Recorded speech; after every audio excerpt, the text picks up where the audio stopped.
Going to lead.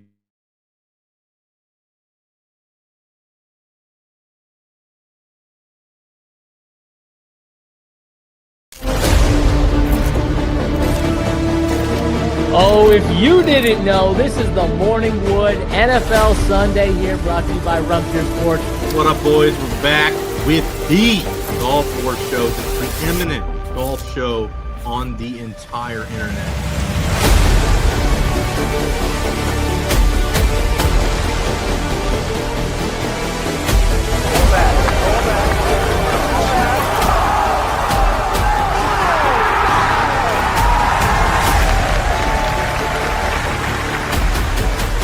Huge weekend of baseball coming up. We haven't really had a final week like this in a while where there's so many teams that are still alive. High fly ball into right field. She is gone! Unbelievable! A home run for Gibson. Freeman hits the ball to right field. She is gone! Gibby in front. They might have the best pass rush in football. They were adamant about not having a slow start. How many times have they disappointed us? So I'm having a lot less of this game. The game is over. The New York Jets are the world champions. Mahomes swings it. It's there! Hardman! Jackpot! Kansas City! The Chiefs are back-to-back Super Bowl champions!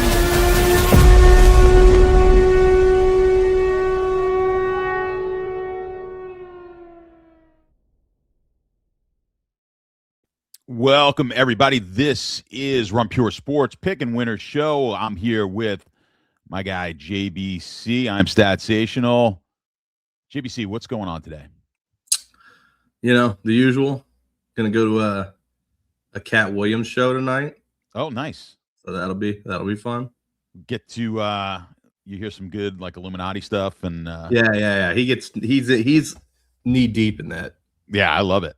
He's I love hilarious. it. Yeah, so it's probably a good time to see him. Yeah, maybe he'll out some more people. Oh, I'm sure he'll go in on Epstein for forever.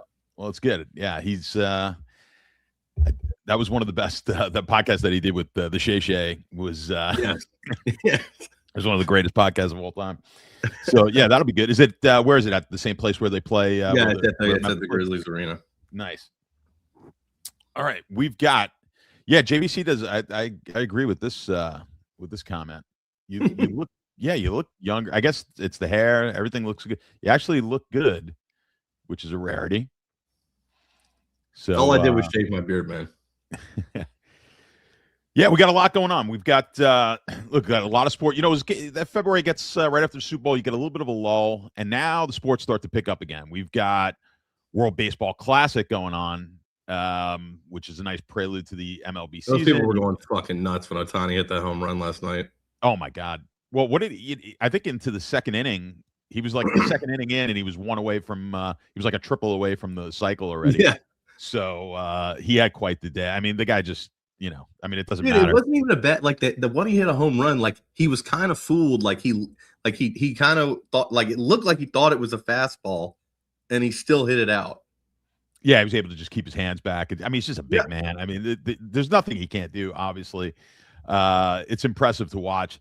So we'll talk a little World Baseball Classic. We've got NBA to talk about. We got a bunch of teams who, maybe about half the league that doesn't actually want to win any games. I was at a game on Wednesday. The Grizzlies were playing Portland, and those are the teams that are in 11th and 10th in the West right now. So the Grizzlies only had 8 guys. The Blazers benched, or Denny Avdia was resting, and then Klingon got ejected for elbowing somebody in the face, like right off the rip. So it's like it's really remarkable. I mean, something has to get done. We'll talk about that as well. We got some college basketball. Probably the story of the day is Lehigh. My boys. Your alma mater. Hawks, formerly the Engineers, when I was there with one of the probably the first big buzzer beater of March Madness that from beyond half court yesterday. So that was a great great finish. That's been the Was buzz. it tied or were they losing? That game was tied, but they were losing that game late, and they made the comeback in that one, and they kind of capped it off with that long three. I understand why you don't ever wear Lehigh stuff because their colors are so bad. Oh, it's brutal. It's brutal, and That dude Brown. A lot of schools have gotten better, like schools and pro teams where like the colors aren't that great, but like they've figured out a way to kind of make it work and look cool. They've never figured it out at Lehigh. Like it's just brown. It's just like Wyoming, it fits because they're the Cowboys. Like the brown kind of makes sense. Lehigh, like you could change. You could change.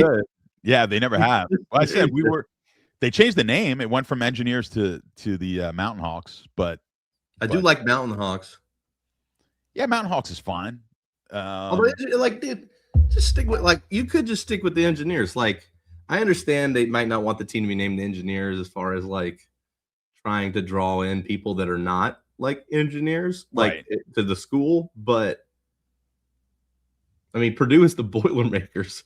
Like, I mean, Georgia Tech, like our mascot was a fucking Model T Ford. Like I saw it at your wedding.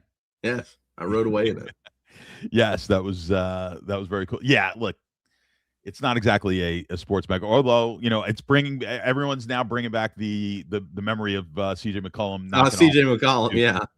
Knocking off Duke, and it's just so fun. Like this time of year, we could actually talk a little bit about like I used to be of the camp of hey, just back when it was 64 teams. All that ways those many years ago when it was just 64, and I said, yeah, I'd rather just see the top 64 teams. But I think I was wrong back then. This was like my take 15, 20 years ago. I was wrong. You got to let the shitty teams need a shot. It makes it all the better, right? Because the 50th ranked team is not winning it. They're not winning the national championship either, and they're going to be coming from one of the major conferences, and it's like it just doesn't. It doesn't have the same. The great thing about the NCAA tournament is that you have that Lehigh memory. Like if that was Clemson, who upset Duke as a 15-2, like you just wouldn't have that. It wouldn't have the same feel. Well, you also see teams that will ascend. Like so after Butler was able to do it the first time, then they did it again. Now Butler is in a big conference. It's like teams are able to build on that. I think in a way that they probably wouldn't have been able to if without the chance. You got to give them a chance. George Mason, like teams like the Final Four a few years ago was what Florida Atlantic was playing San Diego State, but San Diego State, it wasn't like a good San Diego State team. It was like one of their down years, and they made the national title game that year. Right. Like, no, I think it adds, and it can happen in basketball because typically, a lot of these teams wind up having a one player that you didn't realize at the time. These small schools who go deep. We didn't know CJ McCollum was a superstar. Yeah, who knew? The guy's he'd still be playing in the league. The guy's an all-star. You get the Davidson run with Steph Curry. You've got you said Butler. There's Gordon Hayward. We didn't know who Gordon Hayward was. Who knew who he was, right? So that happens a lot. But there's occasions where some of these teams make a deep run and they really just don't have an NBA talent. But it's rarer. They wind up having it, and that's what happens in college basketball. But you're right. You don't. If you just rely on maybe the computers or really it's just obviously it's a committee that puts these teams in, I think you miss out on those opportunities, right? On some of those situations. Now you got Miami of Ohio. I have to admit, I really haven't watched any of Miami of Ohio games, but they've been the controversy here, and I'm seeing them projected, maybe a 12 seed or something like that, which is absolutely fine. But then you've got the people who don't want to put them in if they don't win their conference, which is insane to me. I mean, I understand. If you've played in a survivor pool, you understand just how difficult it is to win every game as a massive favorite. So I don't care what your schedule is. They're not even a massive favorite in most of these games. Right. But I'm just saying, let's say you had a 90% chance to win every game they played, which they did not. And that's hard enough to win 30 in a row doing that, let alone. They've been a dog at least 3 or 4 times. Yeah. I mean, you have to give. What is the point? I just don't understand hey, let's put in Auburn and not put in a Miami. They're undefeated. You exactly. So I think I think it just sends the wrong message. It gives the wrong message to these teams like, hey, listen, you have no chance to ever make you like we're going to give you the bid for winning your conference tournament, but other than that, no one in your conference ever has a chance, no matter what you do. And it's not like the MAC is like historically bad. No, I mean, the MAC is not like it's not, you know, the MEAC or the SWAC or one of these real conferences that sucks ass. Like the MAC is, they're not middle of the road, but they're slightly worse, only a little worse. Put it this way: in your lifetime, and there haven't been many more in my lifetime. How many teams have gone into the tournament undefeated in any conference? St. Joseph's, Kentucky. That's like all I can think of. Those are two I can think of in your lifetime, and then obviously Indiana did it right way back when. So I'm sure there's another I'm not thinking of, but it's like unheard of. And if you like, you're talking about big spreads. It's like most of these games, Miami, Ohio is like 8.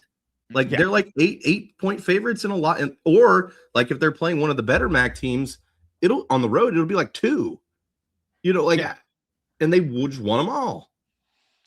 Yeah, I mean, I just think it sets a bad message if they do get picked off here, and then they don't get an at-large bid. I think you know, giving it to one of the bigger schools, to get to one Auburn or something like that, I just don't think it makes any sense. So that's my take I would on see that. them a little higher too. Like, give them like a 9 at least.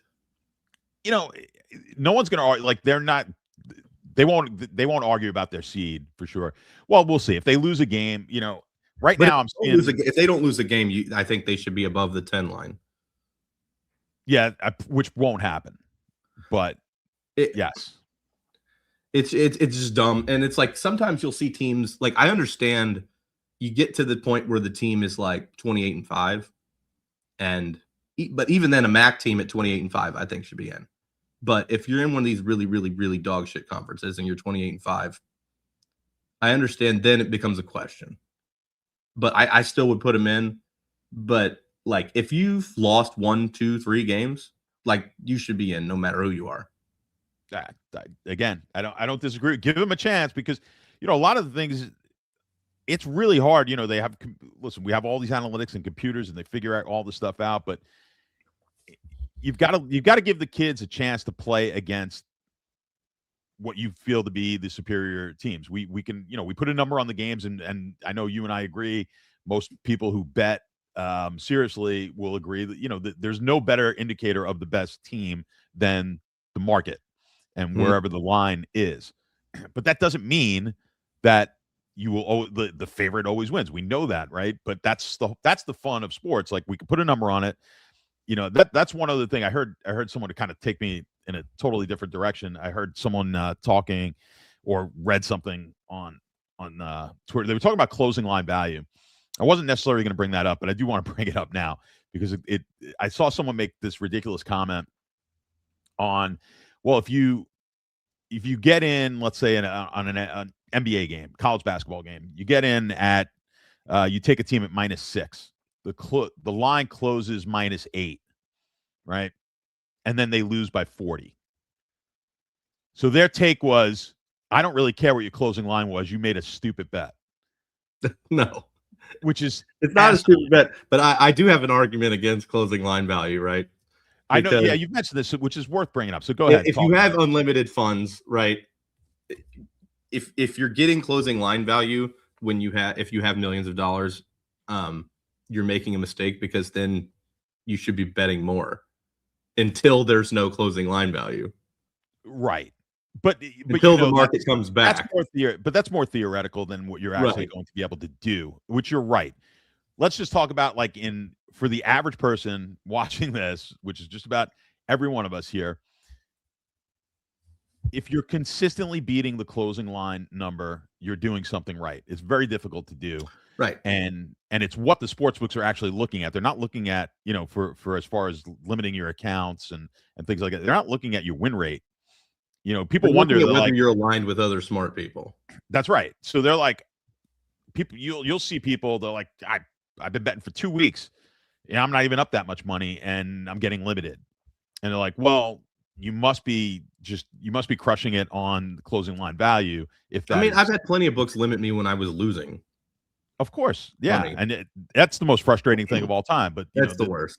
This is what they're. Yeah, it's like you lost, and we're still going to And still limit your fuck play. yourself. So now, good luck getting your money back, right? So that's that's always fun. They'll do that to you. It's the same thing that's going to happen to you if you're a card counter. They don't really care if you're winning, but if they see that you're counting, they're going to ask you to leave, and you're not going to be able to get your money back if you won or lost. If you lost up until that point. happens. That happens so quick. Like it's like me and Blake were sitting there at Resorts World for like we couldn't have been sitting at that table for more than 30 minutes. It was about 30 minutes, yeah. And they were like, "Fuck out of here." Yeah. I mean, with that, especially live, and they kind of know who people are. There's a lot of, between facial. The only thing we had in our favor is that we were wasted. Indeed, you guys were. Indeed, you were. That was the only argument I had. I was like, "How could we card count? We're so drunk." Yeah, we could barely count. But I wanted to get your take on that with closing line value, because I just thought that was but I think that it touches on something that a lot of people maybe just don't understand, right? So there's a distribution on every single bet that you make, right? So if we take our example where that line was 6, you got it at -6, it closes at -8. We're going to assume here that -8 is the strong. Now, why is -8 the strongest number? If that's the closing line, explain that to everybody. Why that was the better? Why is that the line that's the toughest to beat? Because it's the most accurate at the end, right before the game starts. Because the limits are at their highest, the money has been put in on both sides. Everybody who's smart has put all their chips on the table at that point. That's the accurate number. That is what the market deems the number is. That's what the number is. Right. So it's the ultimate. Sports betting, the stock market, any trading market that's liquid is the ultimate wisdom of the crowds. I think that speaking of that, that's another thing. And people talk about this in DFS all the time, wanting to be contrarian and this, that, and the other. You're not smarter than everybody else. We're not smarter than everybody else. Like, not playing a guy just because he's 60% owned, that's stupid. I agree with you. It's stupid. All the best DFS players I know and bettors I know, it's just chalk. You just want to play chalk all the time. This was actually you really early on, you were on this way before I was, and I see it in the even more so, I think, in the sports like MMA or NASCAR, where you don't have as many options, and you tend to get a 60-70% own. Like, it doesn't happen every night in the NBA where you have someone 70%. You're going to get it on occasion, but you'll get it in NASCAR, and you are, even golf with a 40 or 50% golfers in some weeks, right? I tell people now, I'm like, it is very rare that you're ever going to want to fade someone at 70%. If you're in NASCAR, you might as well just lock that guy at 70%. Then you got 30% on the field. Right. And it's like, and you're right, because it is the market is always smarter than just about any one individual. The book, I talk about the book all the time, Wisdom of the Crowds, great read for anyone out there. I can never remember the author's name. It's called Wisdom of the Crowds. Essentially, it just talks about that, where if you play the old game of you go into a store and they've got a bunch of marbles or jelly beans in a big bowl, and you have to guess the amount of jelly beans. The average guess, if they get enough people to walk in there, is going to be more accurate than any one person's guess if they have a large enough sample. So what you need is a market that is highly liquid, which sports betting obviously is, and this is why closing line value is so significant. Now, if you get a market, you get some of these prop markets where they're not getting a lot of action. Well, the closing line value may not be all that significant. If you're taking some, you get a bench player or maybe a college. Well, they're lower limits. If prop markets had the limits that NFL sides have, then they would be accurate. Right. But this is also why you can beat props, especially if you got, you're not a 10,000 unit size play, you're a $50 better, you're a $100 better. You can go beat the prop markets at that size because the props don't have the limits, like you said. And because they don't have the limits, a lot of the sharp action is not going. They're not putting a lot of attention because the guy who's got. I'm not going to waste my time doing that when I can't right, get down. If I've got a $500,000 book, like I'm just not wasting my time betting all these props. So the props wind up being a softer market a lot 100%. of times than certainly an NFL side or an NBA side. Actually, it kind of leads me into, I do have the book that was released. You were nice enough to write the forward. Yeah. It's called The Prop Better's Edge. This is the it's got the little line on it because that's the proof copy. I still didn't get my actual copy. Your copy's on the way as well. Oh yeah, you got to sign that for me. Yes, I got one coming right next to the picture of yours. Show everybody the picture of you on the back. Oh yeah, the picture.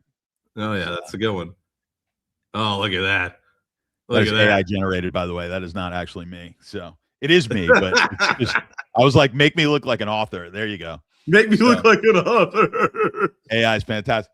So yeah, no, I was at the I haven't gone out in a while because I've been, busy with the book and doing a whole bunch of other things. Yeah, exactly. It's Biff's Sports Almanac. And then so I was like, you know what? I'm gonna who am I gonna ask to like take a picture like for social media, like me holding the book? I'm like, I'll just ask AI to do it. I'll ask AI to do it, and then I'm like, oh man, that's a really not this one. I'm like, oh, that's a good looking picture of me, but I know everyone's gonna know it's not me. But I post it, and oh my god, I just like I was at the bar while I did it last night, and the people are like, that is not you, and I'm like, it could be. I go, it's close enough. It's based on close enough. It's like the one when you had AI make the sexy John photo. Oh, that was insane. That was like the early. I was shocked at that. That was something. I wish I remember the name of the app, but that's my favorite fucking picture. It was awesome. I actually had a guy who I hadn't talked to in years from Lehigh who hit me up on LinkedIn. Not that he goes, dude, I can't believe how young you look. And I'm like, yeah, no, it doesn't really look that good in person. So, yeah, he was like, oh, he goes, oh, you kidding? He goes, I haven't seen the guy in like 25 years, So, I always thought that was, so that was great. But that was actually an AI, but it was like specifically for LinkedIn. It knocked like 50 pounds off, and then it was and it looked like my hair looked fantastic though. You look like the star of like a fucking action movie. Yes, yeah. Well, it's funny because you could have been a like a celebrity actor or something, and those were even worse. I'm like, I don't even have the balls to post that thing. I'm like, this is bad enough. But yeah, so go check it out though. It's on Amazon, The Prop Better's Edge. But that's where you do get softer markets. And I think in sports betting in general, especially again, like I said, if you're not betting $10,000, $20,000 a game or a bet, you can find a lot of these. You can find niche markets, whether it's a small college basketball conference that you get really good at. The sports books can't. There's a perception that the sports books are all knowing. I mean, at the end of the day, they've got a handful of people working there, traders, whatever they are. Like kind of, they've got their algorithms, they've got their models, but you can be better than them in some of these. Like a lot of these sports books are just looking at the sharp books and basing their lines there. Here's another thing. If I'm running a sports book, I'm seeing what all the smart people are doing. So you can if you are smart and you work for a sports book, you can figure out what the smart side is very quickly. Just based on looking at who's doing what. Which is an argument against limiting people, because then what you would do is set the limits low, be like, hey, smart person, bet into this. I'll give you these limits, which Circa does this to an extent, which I think is great. And then basically you can let that person shape the market for you. Right. Well, this is what happens in a typical, like in an NFL week. You mentioned a Circa. There are some sharp books out there, mainly offshore. But yes, they will start with maybe a $5,000 limit on an NFL game, which is relatively low limit, maybe even less, on a Sunday night, the Sunday before the next Sunday. And that's just kind of let's feel it out. Let's see what our number how, what our number looks like. If they're just getting hammered on one side, they're going to adjust. And then when they kind of feel like they've hit an equilibrium, they will open the limits up a little bit. And then they go through that process again. And then, of course, by the time, like you said, by the time we get to Sunday, by the time we get to the kickoffs, they've now adjusted. You've got the ability to pretty much put in any number you want as far as bet sizing, and they can absorb it. And that's why you're going to get the most accurate line at the close. And there's games that people play where they'll try to fake out the book, and they know they know they're sharp, so they're going to put in a bet on one side and then try to move the line because they know later in the week they're going to come. There's a whole bunch of games that are played, but at the end of the day, all of the smartest money has come in.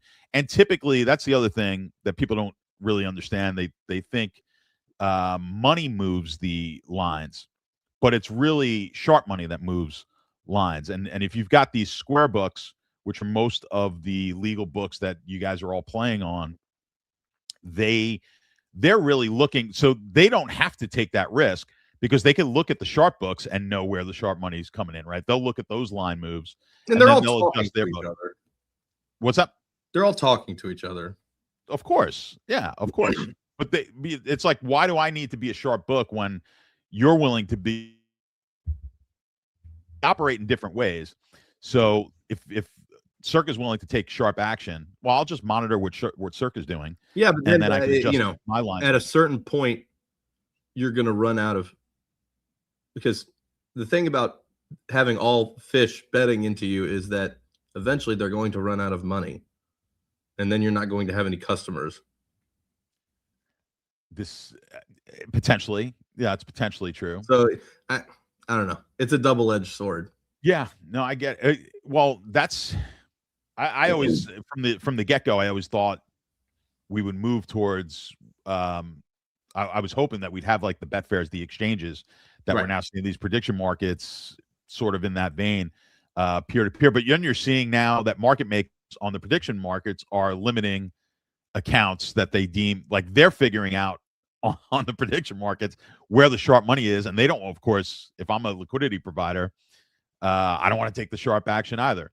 We see this. Look, this is everywhere. I saw this on Wall Street where the last firm I worked in was was an agency desk, which basically meant one of the functions of an agency desk is I'm putting in trades for a hedge fund because the hedge fund doesn't want JP Morgan to know who's actually making that trade, because JP Morgan now knows that's right. You're like a runner. You're like a runner.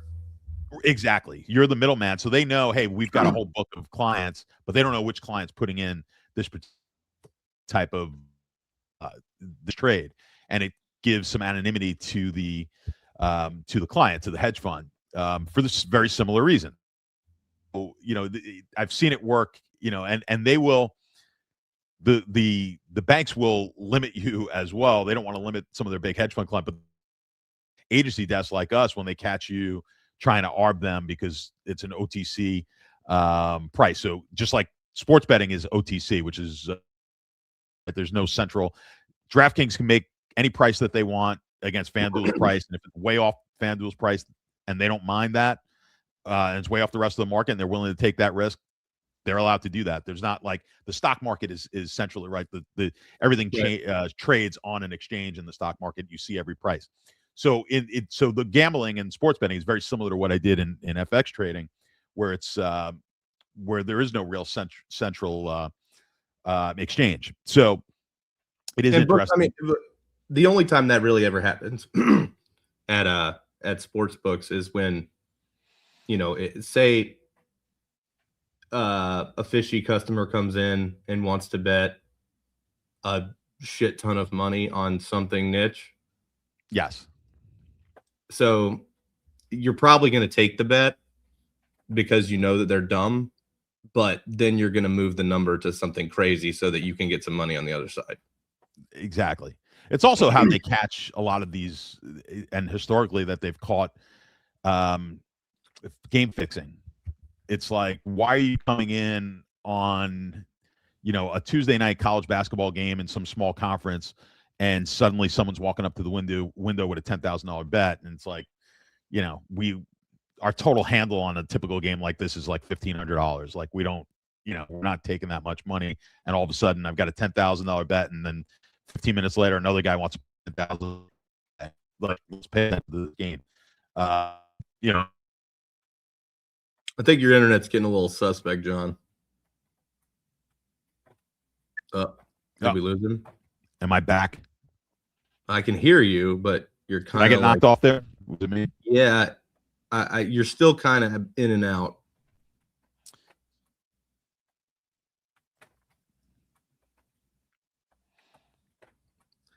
Was it me? I assume it's you. But anyway, I'll just go ahead and do that. Oh, yeah. Sorry. Yeah, my internet. Am I back now? Yeah, you're back. Yeah, my internet just went down. Sorry about that. But yeah, so and actually this while we were talking about that topic, there was I showed you the tweet from earlier. Talk about what I sent you. There was the tweet about RAS giving totals. Oh, sorry, They you have cut a out huge again. square, let's say. Oh, go ahead. I'm sorry. Yeah, it's my internet's all messed up, but no, I can touch on when it. You've got you go ahead. You know the story. Yeah.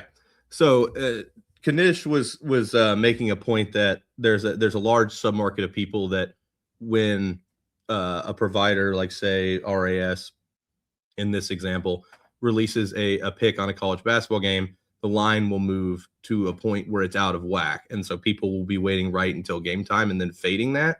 But that's not really necessarily advantageous just because you don't know where the inflection point is. Like you don't know where if you're just doing it blind, you don't have an idea of when that line becomes valuable to bet the other way. So if it's only moving 4 points and it needs to move 6, like you're still getting bad value if you don't know what you're doing. So, I agreed with what he was saying pretty much wholeheartedly. I would never go into that kind of mindset blind, just fading a line move because you think it's supposed to get out of whack because so many people are betting the other side. I would much rather go with it than against it. Right. But you're also not one who's going to be following their picks to begin, right? So if you were following their picks, basically you have no information of your own. So that's the question. It's the same thing as that, though. It's like you have no information of your own and you're just following it. So you either trusted they're right or you trusted they're wrong. The move doesn't matter. Yeah, it's almost as could you possibly? I mean, it certainly could, but most move. I mean, if they were talking about totals like college basketball totals, I mean, if there was enough of an edge at whatever number they posted under 136 that it moved it to 133, there's no way you have enough of an edge on the over. If you trust that they have an edge, and it's a minus 110, and at least not enough to make it worth betting. Not like that's my point. Like because you're going to need at least points. Right. If you need at least, let's say 5% edge is your min edge. If you had your own model and you're like, I'm only gonna bet 5% edge, dropping 136 to 133 is going to just make it no play at that point. It's never going to make it a play that you're going to bet. That you're going to bet. By the way, no bet is a decision. By the way, I want to let everyone know, like you are allowed not to bet things. That is also a decision that you need to make. Like not everything needs to be bet. The only thing you have to take a side on is the Super Bowl. Yeah, you kind of, for the fun of it, I get it. When you're at the bar for the big game, even the championship games and stuff, because you're at the bar, you got to make a bet. But yes, deciding not to bet is also there's 3 different things. You could bet one side, the other, or no bet at all, and all 3 have merit. So yeah, no. But I thought, well, the thing with Fez, he comes in ripping. He right away, he loves to talk about this is a guy with no championships. And can I just tell you, any of these contests, these sports betting contests, winning a contest is pure luck. One, it's pure luck. 2, it has absolutely no bearing on how good of a handicapper or sports bettor you actually are, because we've talked about that. There's many aspects of sports betting, not just It's static. Right. Sports betting is dynamic and contests are static. You can't, because we've talked about I know DraftKings had the contest, the sports betting contest a few years ago. They're that fun. format was atrocious. Yeah, I mean they're fun, but it doesn't tell you who The best sports bettor I know lost within 10 minutes of that starting. Yes, because you had no choice but to play that strategy. But to just go all in, yeah. Right. That's how you had to play it, right? So this doesn't prove that you were the best. This is what and like if you play the super contest, which is the first time I met you, we played the super contest together, and I was out in. That's not proving who the best NFL pick. Look, it's fantastic if you pick 65% right in the super contest in the NFL. There are specialists who are good at those kinds of things. He's not one of them. No, well, he's our boy Alex is one of those people. Yes. No, absolutely. He's done an amazing job in those things. But and then when he's like, and a guy who's not in the Hall of Fame, I'm like, the sports betting Hall of Fame might be the dumbest fucking thing I've ever heard of. How is that a thing? How does that exist? The best sports bettors in the world. If you're a good sports bettor, you don't want people. That's what I was going to say. The best sports bettors, the best sports bettors that right, you don't know. They don't know. No one knows who they are. We know some of these guys, and we know some of these guys, and we don't even know their real names. So it's like, right? These are not guys. Yeah, it's all fucking pseudonyms. So I'm in the sport, like the sports betting Hall of Fame. Like, yeah, I mean, really, and I guess that impresses some people. But I mean, yeah, when you meet a guy in person and he introduces you to as the name, as his name is just like, yeah, I'm trying to think. It's just like, yeah, my name is Chicken. Hey, I'm Chicken. Yeah. You're like, oh, all right. Hey, Chicken. I'm yeah, exactly. I'm whatever, some way, and you're like, okay, and you don't question the fact that when I told you we were meeting my boys, and I was like, yeah, their names are these random ass words, like not real names. Yeah, Skittles. Yeah. It's all just bullshit names. Exactly. This is Bull. Here's Bull. Yeah, and you never question it, and you just call them by that name. But that's the. I see when Fez tweets, I'm like, he must mention these contests and like Hall of Fame like endlessly.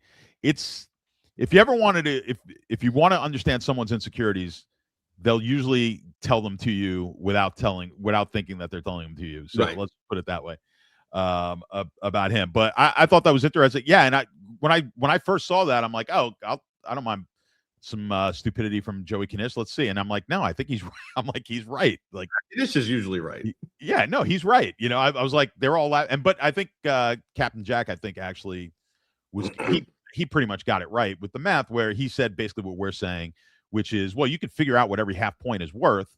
And then if the only information you have is that they win, let's say 56% of the time, which I don't know if that's true or not. It's a big if, but let's say it is. Then you know what kind of edge they have at that number, presumably. And then if it moves 3 points, you just calculate what the assuming that every single bet is the same. And that's the other problem, is they may have a 65% edge on this particular line. So it's the best that you have that you can do, but it's still not the best. And if the line moves 4 points off of what they gave out, because every square following them in the world is betting it and they're going to move the line down, if the right number was to bet the over, there's going to be a ton of sharp money sitting there going, okay, waiting for this thing to get from 136 to 132 and then firing away. What's that? It would come back down. Well, it would go up. I'm saying it's an under. It would come back up. Oh, come back up. It would go the other direction. It would move you'd find a resistance point and then it would bounce 132. They'd go, all right, now they bet it up to 133 again. Thus, the closing line having the most value. So, which you see that a ton too. If you're looking at the board and you see, and oftentimes, people will be like, if you get a -1.5, it'll go to 2.5, and then immediately get hit back down. Like, that's just two groups just fighting. That's not some secretive like pump fake move going on. No. That's just two groups calculating the same game differently, or and oftentimes this is what is happening It'll be somebody who's going purely off of numbers, and then so they're betting it one way, and then somebody who has inside information about an injury or something, and they're betting it the other way. That's usually what it is. Right. But eventually it's got and if you're not one of those people, good luck figuring out which is which. Well, you can't, right? But again, this is why the highly liquid market is incorporating all of that into it, because you're looking at strictly the numbers. You've got a model that you're looking at. 1.5 is a really good price. 2.5, I can't bet this. Someone else has injury information. Someone else, the rest of the market is just the market saying, no, I like this team over this team. But when you incorporate all of it, and they don't have like the one individual, most single individuals don't necessarily have some great model that's going to beat the game, but collectively they're smarter than most single individuals are, which makes beating highly liquid markets extremely difficult. It's why beating the indices. There are entire syndicates that only operate off of having inside injury information. Yeah, no, we've talked about this. A lot of people think every single professional just is out there just like grinding numbers, and there are plenty of them. But there's other guys. There's more than one way to skin this cat, and there's a lot of people who do it in a multitude of ways, and not every one of them are out there just predicting, or at least posting a value on every single play and saying, "Well, I'm just looking for plus EV type of plays." It's doesn't always work that way. Like you said, yeah, there are people just getting inside injury information. Fucking Terry Rozier. Yeah. But you think about that. It's a good lesson, though, because we think about inside information. One, inside information does not guarantee you anything. If you had injury information on a game, doesn't guarantee you anything. But what it does is it changes what the actual spread should be slightly, because presumably the rest of the market doesn't have that information. Right. So if you just knew, if it was going to be a 1-point move, if a certain player was going to be out of the game and it was just going to move the market a point, well, if you could get that extra point in an NBA game on every single bet you made, which again is closing line value, if I was able to beat the closing line value by a point every single game, you're going to win over the right. long And haul. so people, I think, oftentimes think that those kinds of bets are people betting on fixed outcomes and those types of things. Generally, it's not. Generally, you just you just know that a guy may be banged up, or when you were sitting next to Jose Barrios' family and they were talking. Yeah, that's the easiest example I could use. That when you're sitting next to Jose Barrios' family and literally overheard them talking about how his arm was dead before the game started. He's like, yeah, my shit. And you just bet the other team and they scored like 8 fucking runs. Right. Yeah. And he's like, it's like the market doesn't know that, but his brother does.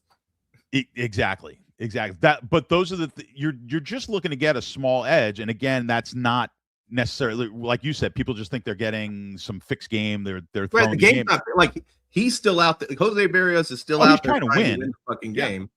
He's just hurt. It's a factor in when you take.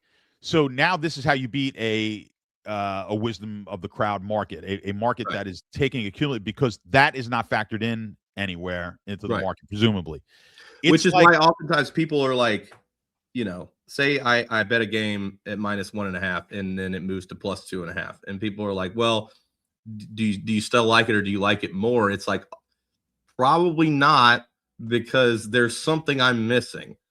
Exactly right. Exactly right. When there's nothing like worse. Big move the other way. It's like, all right, this is bad. Yeah, and the other, a lot of times, because I'll do, I've got models for like tennis and soccer, and if I'm showing like a 30% edge on a tennis, I'm like, no, there's no way.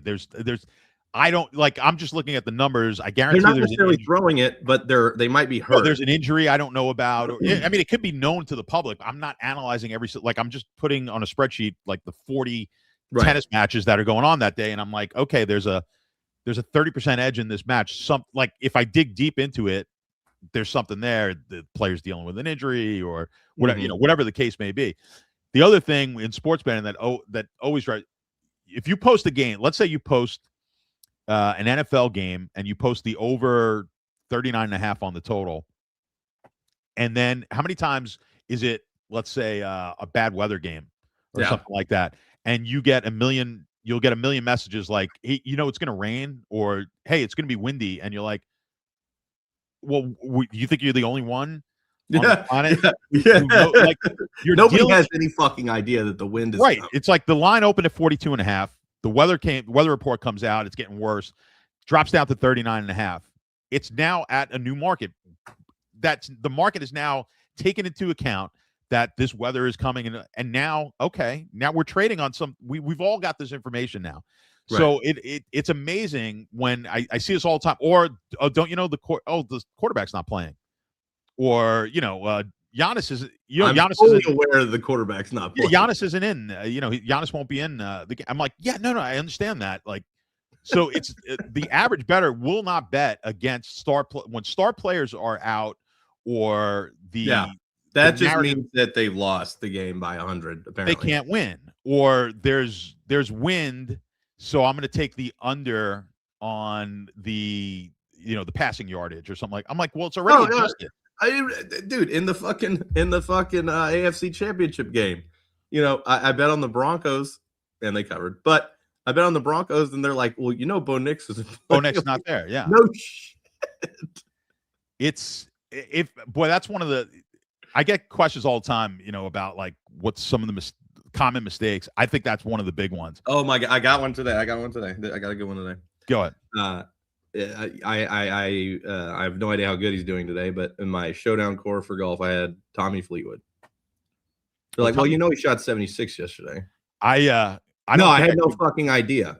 I don't think I could have got. Yeah, no, exactly. Because I was clueless. I didn't know that.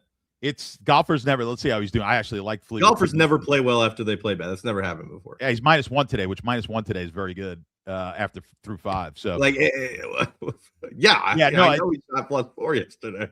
Yeah, I don't even want to talk about the golf because I don't know if I could have missed much more than than I missed this week in golf. Is Gerard still in dead last? We all had doing better.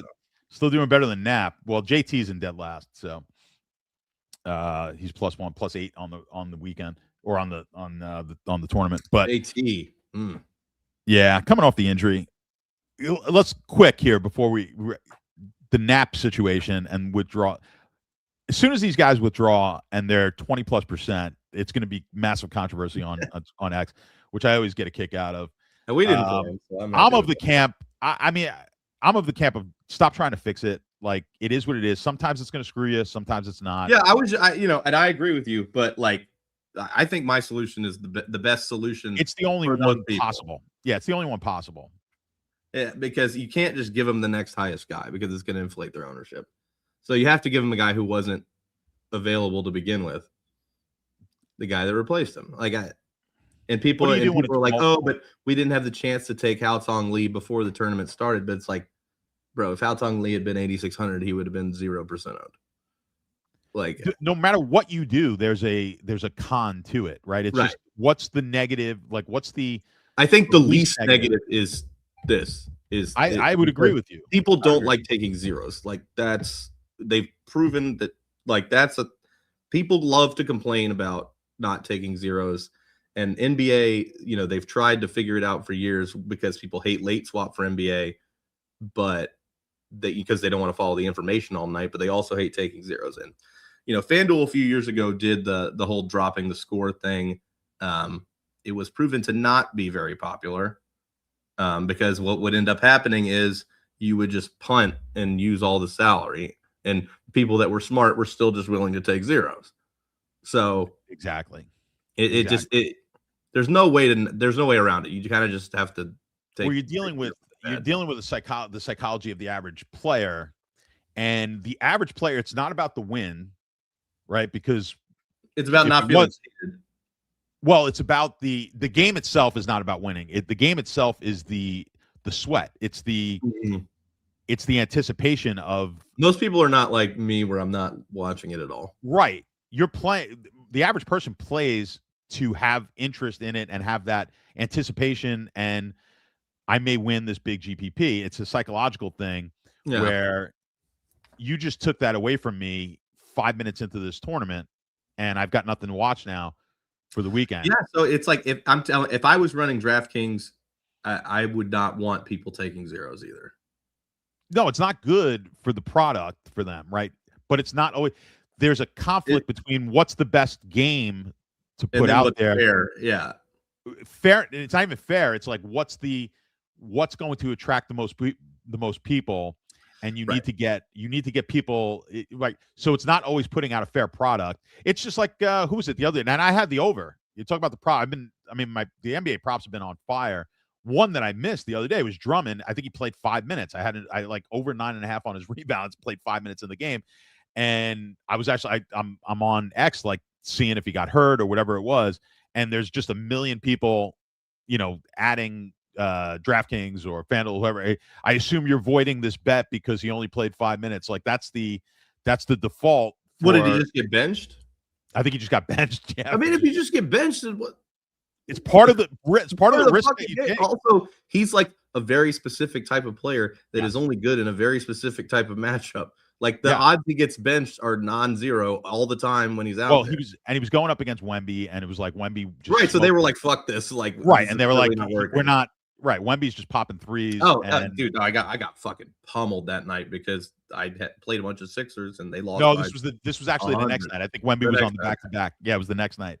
But so I'm like, you chalk it up to that's part of the risk.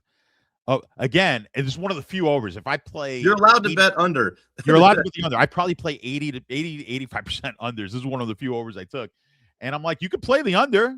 I don't see anyone with an under complaining about it. But and from the book's perspective, they're having like, if you're a book and you're not offering that kind of thing now, like people are just going to go somewhere that it is. So they kind of have to.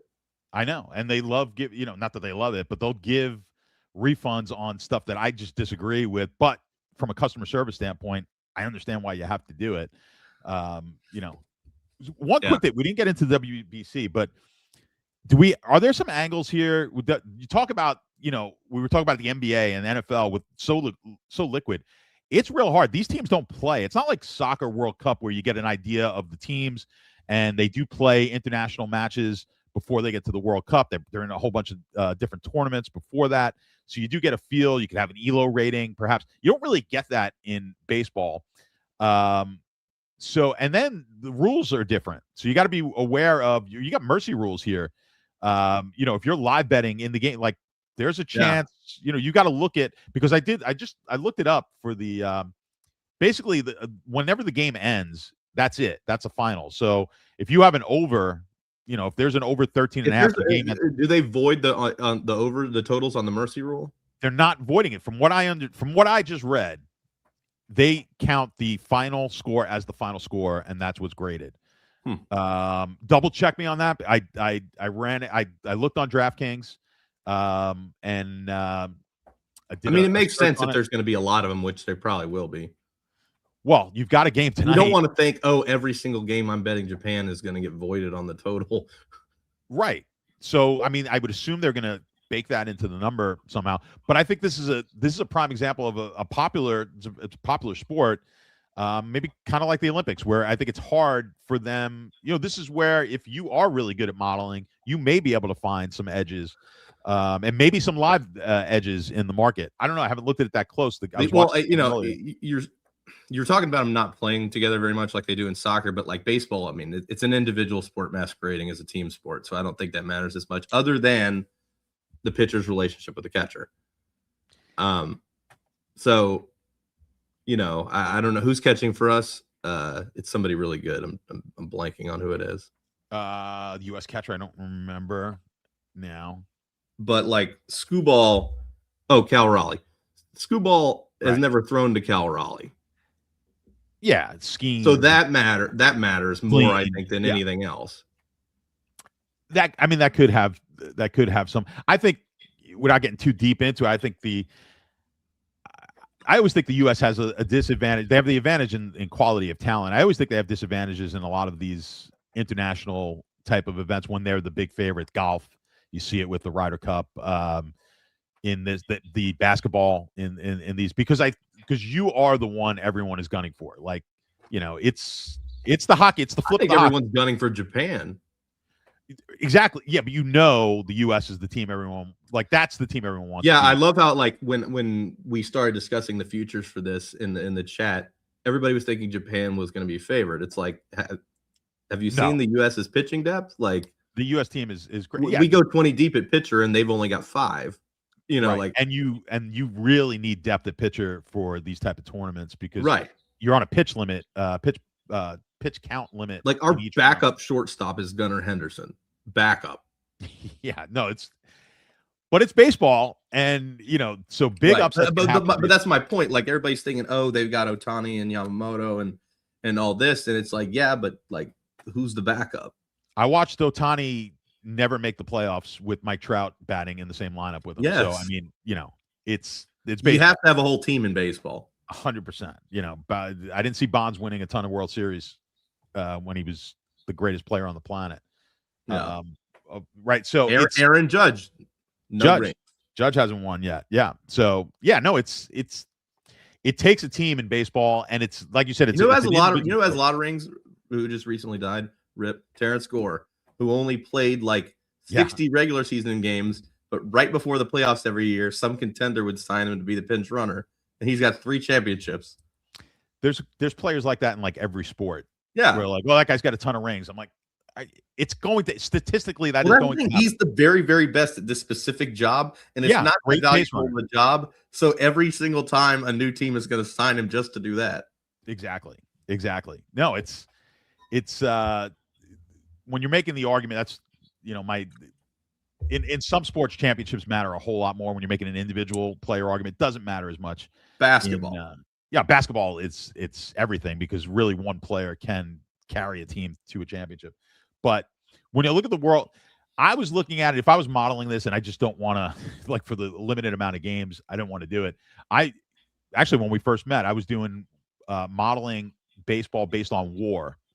And I think that would be the way I would attack this. If anyone out there models, I would attack it from a war standpoint and look at the team's war. There are, now you can look up so many things, but you can equate war to a win percentage or actually runs scored and then do like a Poisson distribution or something like that to figure out the win probabilities.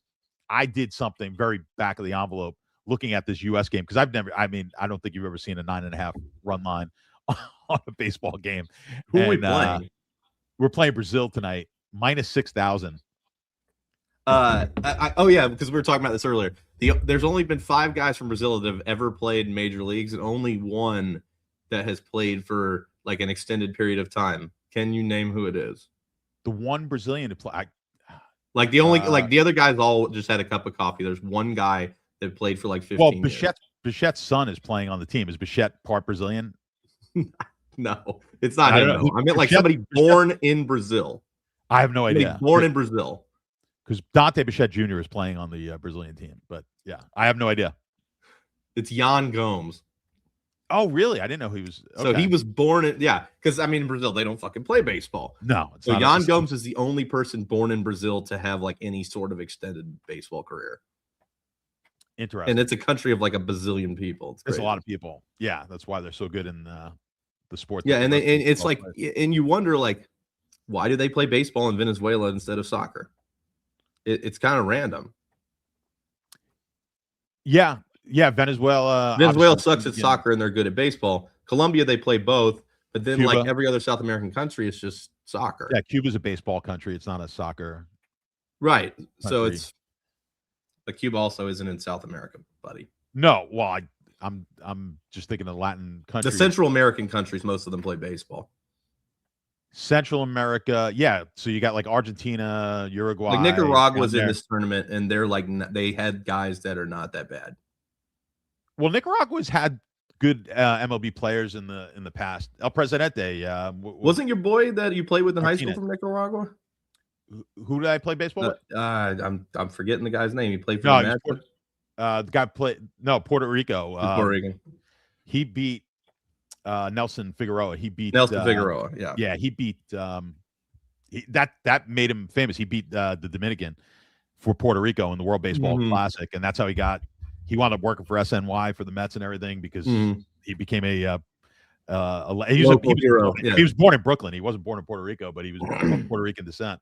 Right. And yeah, I played with Nelson for most of my childhood, and he was an example of a guy. I actually had an argument with someone on X about this. They were like, someone was saying, like, just because you're great at 12 years old doesn't mean like you're going to be, the best player in college and go to the major leagues or minor leagues, which is 100% true, by the way. And I said, I'm like, yeah, I played with guys who were not the best player at 12 who went to the major leagues. And the guy's like, BS, like, either, say who it is, or I'm like, well, if I told you who it was, you're going to go back to his 12-year-old stats and no, I'm just telling you, it wasn't like he sucked, but he wasn't the best player on the team. Well, it's like, they Clayton Kershaw and Matt Stafford were talking about their little league team and how the dude with the best arm was some guy who's that was great. A finance bro now, like not like an athlete. Like, oh man, at 12 he killed everybody. Couldn't hit him.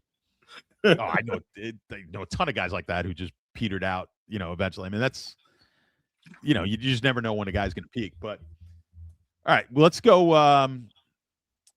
We've got some DraftKings pick 6 we always have to do here. So let's pick that. Let's give out some bets. We're talking about the World Baseball Classic. I don't know if you have any World Baseball Classic bets. I can give out a bet. I can give out like college basketball. We got 20. The 20s are going on right now.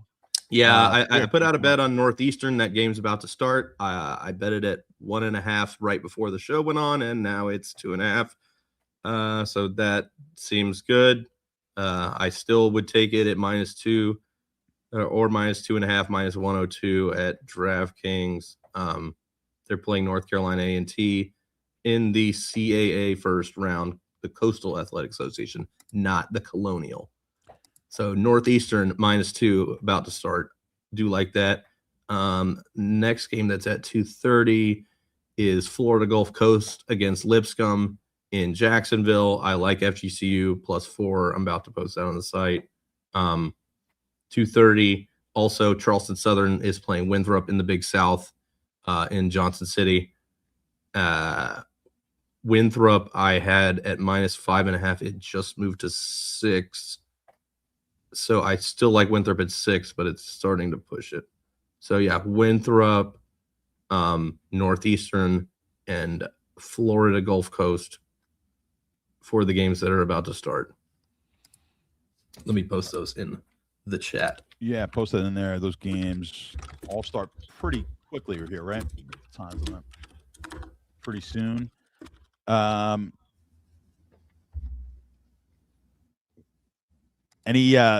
got one question on Canada to win that pool. Who are they? Who's in the? I haven't looked at WBC at all. It's been Bryce's thing. The Canada. Let me get their odds if I can find the pool odds. But they've got a winnable pool. I believe it's Puerto Rico. Well, Canada's got to be pretty good, right? No, they've got a pretty Freddie good playing for Canada. Let's get the Canadian team. They might have the best pitching staff in that. Right. Let me bring up their. Logan Allen. Okay.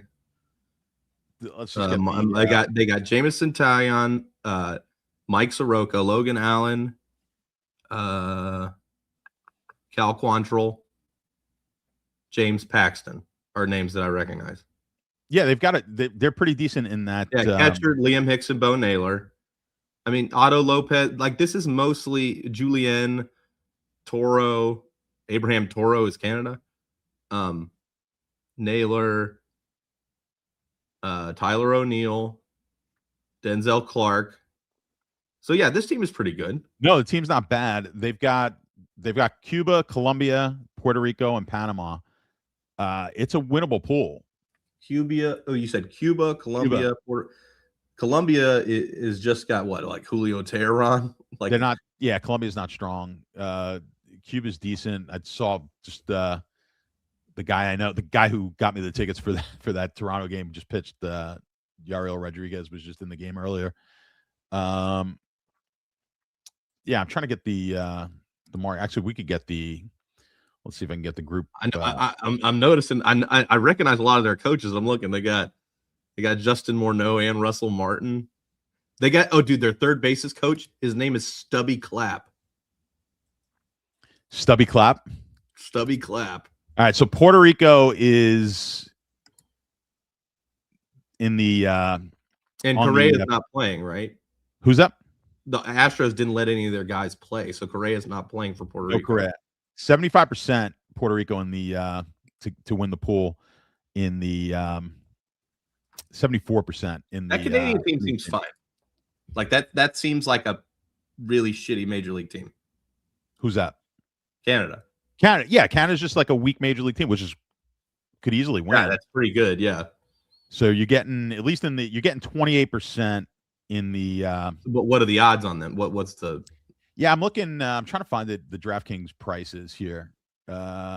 It might or any if there's any games. Oh, you know what? Yeah, the pool started. Their pool is playing right now. Gotcha. So that's why you can't get a price on it. Yeah. Yeah, that's why I'm not finding it. But yeah, I would guess going to be in the plus 300 area, something like that. Yeah, we'll see. Thought that would be interesting. All right, let's jump to let's get these pick six, some pick six for. I guess we'll do some NBA. And do you have you got the pick six up? I'm pulling it up. I've got it here somewhere from mine. Okay, let me know when you're ready. I got. All right. I had a good one before, and I had a good one and it moved. But you ready for me? Yep. Let's do. Okay. First, take the discount. Well, what do you got? What's the? Well, I'm thinking. Yeah, I mean, getting Wembanyama down to 21.5 is probably better than Tatum. Everybody's going to be betting Tatum tonight with him coming back. Yeah. All right. Yeah, we'll take that 1B over. Give me, where was it? Max Christie, points and rebounds under the 16.5. There's my search bar. Oops. Max Crispy under. Yes. I said crispy. All right. What else you got? You want me to keep going? I will. Yeah, just keep going. Go Vucevic. Rebounds over 5.5. Okay. Nikola Vucevic over 5.5 rebounds.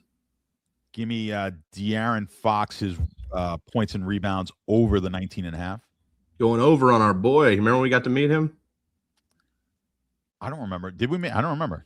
On the yacht in Miami. Oh, that's right. Yeah, that's right. That's right. He was nice. That was my that was when Italy won. Yes. It was a big day. All right, so what do we got? 1, 2, 3. We got 4. We need a couple more here. All right, let's go with. Give me.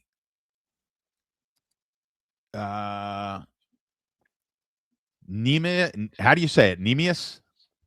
Oh, Nemeus. Queta. Points over 8.5. All right, Nemeus Queta over 8.5. One more. Let's give you one more here. All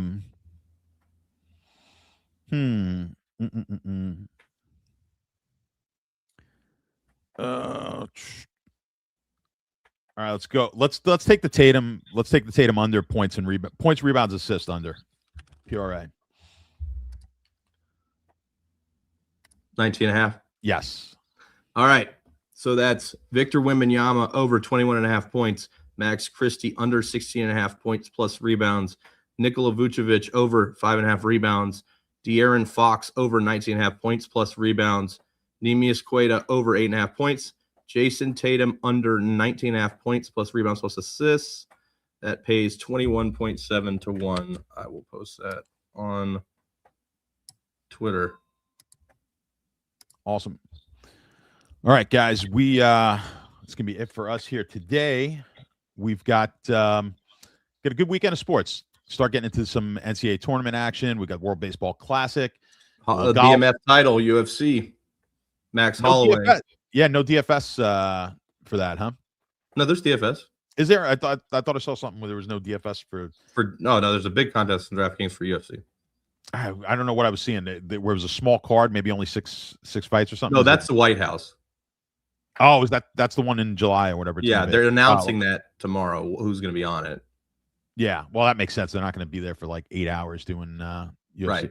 Can they do it? They could come up with something. Can they do like a showdown? Captain mode. Yeah, captain mode. Yeah, they'd have to do that. All right, yeah. By the book, Prop Better's Edge, got to promote. And yeah, we will be back with you guys next week. Head over to Run Pure Sports. We've got the whole betting package there for you guys, on top of obviously some of the best DFS content with some of the best DFS players in the entire industry. So check it out at runpuresports.com. And yeah, jump in, play that DK Pick 6 with us as well. All right, guys, we are out until next week. I am Statsational. This is I'm here with JBC. Yeah, I'm not JBC. And we will be back next week with more pick and winners at Run Pure Sports. Good luck.